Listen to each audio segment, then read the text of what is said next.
You ever wonder what makes a story last for like over 1,500 years? It's pretty wild to think about. Well, in this explainer, we're going to dive into the work of a playwright whose genius is so massive, he's often compared to Shakespeare himself. We're talking about a master of Sanskrit drama whose stories, even today, hit you right in the heart, tapping into the deepest parts of what it means to be human. So, just to give you a sense of the scale we're talking about here, let's start with a nickname he's picked up over the years, the Indian Shakespeare. I mean, that's a heavy title, right? And it's not a new thing. People have been making that comparison for centuries to try and capture the incredible talent of this one particular artist from classical India. So, who is this guy? The answer? Kalidasa. He was a classical Sanskrit writer, probably living around the 4th or 5th century, and his skill with both drama and poetry was so profound that calling him the Indian Shakespeare isn't just a nice compliment. It's almost the only way to get your head around the massive scale of his influence and his genius. Okay, so why the comparison? I mean, these two were separated by 1,000 years and thousands of miles, but the parallels are just striking. Both of them were absolute masters of their own language, Kalidasa with Sanskrit and Shakespeare with English. But their real genius, the thing that makes them legends, was this incredibly deep insight into human psychology. They created characters that felt real, people you could understand, and they tackled the big, universal themes that we all grapple with: love, loss, duty, fate, the whole shebang. And, if you really want to get a handle on Kalidasa's genius, there's one place to look: his most famous masterpiece. It's called Abhijinanasakuntalam, which translates to the recognition of Shakuntala. This one play, right here, is the perfect showcase of everything that makes his work so powerful and timeless. But hold on. Before we jump into the story itself, we gotta understand the rules of the game for Sanskrit drama. The entire art form was built around this one central, really powerful idea called rasa. So what is rasa? Basically, it's the emotional core of the whole performance.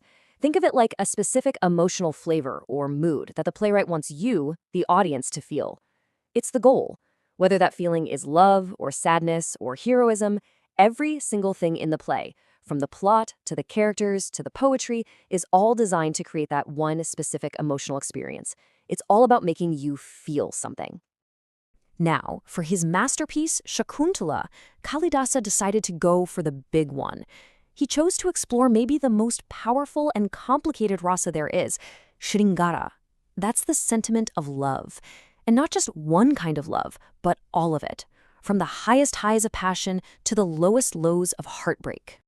And the way he does it is just brilliant. He structures the entire play around love's emotional roller coaster, taking the audience through 3 clear phases. First, you get the union. That's the passionate, happy beginning of the romance. Then, boom, a devastating separation where something tragic happens and it's just pure heartbreak.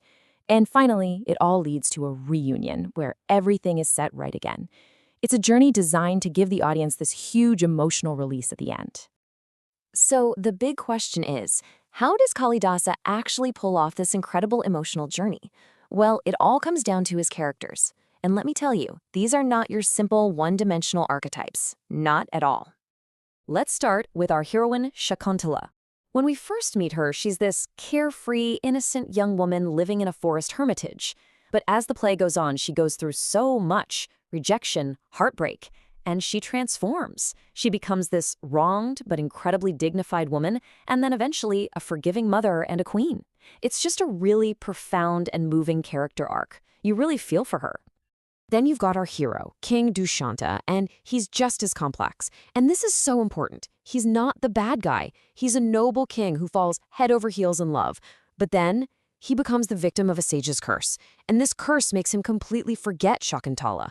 That's what leads him to reject her, and it's the core tragedy of the whole story. And his own suffering is just immense because he's tormented by this deep feeling of loss for a love he doesn't even know he had. Now, this curse, it's an absolutely brilliant plot device. It's not just some cheap trick to move the story along. No, it elevates the entire drama. It's not about a good guy doing a bad thing anymore. Instead, it lets Kalidasa explore these much bigger, deeper themes, right? Like the cruelty of fate, how fragile our memories can be, and the shared pain of two people who are torn apart by something totally outside their control. But look, the amazing drama and deep characters are only part of the story. The thing that really puts Kalidasa in that same league as Shakespeare is his incredible, unparalleled mastery of language. Seriously, the poetry is it's breathtaking. Just listen to this. This is the moment when King Dushyanta first lays eyes on Shakuntala, and he's just completely floored. He's grasping for words. And this verse captures his inner thoughts as he tries to describe a beauty that's so pure, so natural, that normal words just don't cut it. And check out the technique he's using here. It's not super complex or flowery language. He's using simple, natural comparisons, similes. In Sanskrit, this is called upama.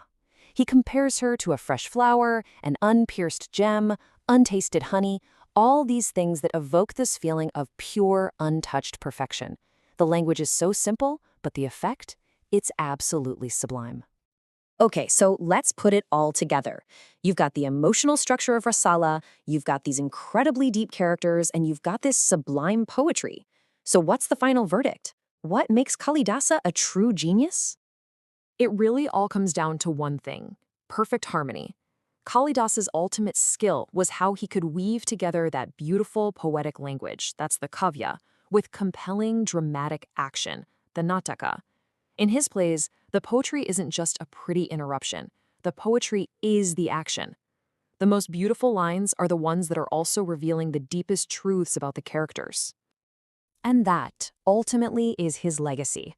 Just like Shakespeare, Kalidasa didn't just write a few great plays. He defined the absolute peak of literature for his entire culture. He gave his audience so much more than just a good story. He gave them these deep moral and artistic insights into what it means to be human, and that's why his work has lasted for thousands of years. Which kind of brings us back to where we started, and leaves us with one final thought. In our world today, with so much content that just comes and goes in a flash, what's the secret ingredient? What is it, in the characters, the themes, the language, that gives a story the power to connect with people's hearts for more than 1,500 years? Something to think about.